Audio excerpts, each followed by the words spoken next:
Assalamu alaikum wa rahmatullahi wa ta'ala wa barakatuhu. Ya Allah fawu en jam si dengal towi hakkil soray dari o photo Mamadi Doumbouya ko serado o nawnu o anu o sonji kon woni bawo o Mamadi Doumbouya hande mo anduno dengol le 5 septembre o Tanzanie o nanditi e kullil annora landon iwi o waylike ko woni bawo no teddi Mamadi Doumbouya dari hande no wawda atintitino ka miluwaru wal siarda wadda o discours dari hande no waylorda min dari photoji ma feƴƴuɗi ka discours fin d'année 2022 2023 ha 2024 kono dari hande no wawda Mamadi Doumbouya. Mamadi Doumbouya si gonga wolama ko yo hunne eppi hande wori a yurmilan kono a yurmila eppi Mamadi Doumbouya hande yiɗa yurmi dari no wawda sikka e gollowo Mamadi Doumbouya woɓɓe no wiya o sella woɓɓe no wiya himo nawni woɓɓe wiya hino maapi kono ko honɗum waɗi ha ɗum ɗo hewtiti Mamadi Doumbouya woɓɓe ɓe wi fi makko lanni kala yiwɗo o foto ɗo no hawade wiya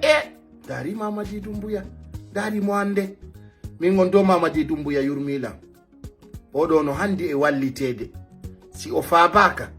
haray mapunde yari ndare hande Mamadi Doumbouya no wayli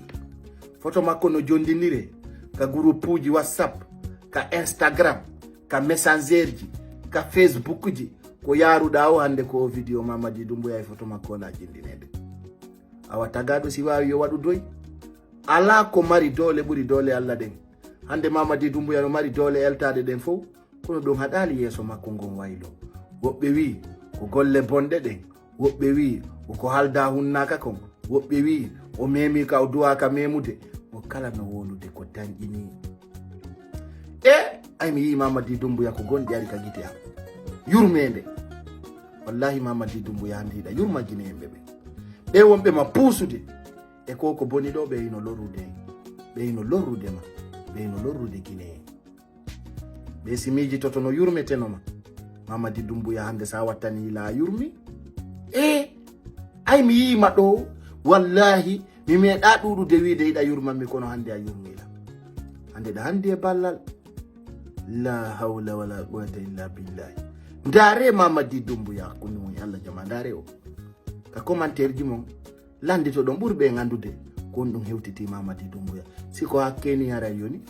si tawi ɗo ko hakkeni hari ha landoɗa barɗo ye hey neɗɗo no wayli a wiyay kullil o boni neɗɗo ngaldi awano gerdede paikoun sarre ngal paygal labangal nantugal inde paygal ngal nandayde a payle. Merci beaucoup.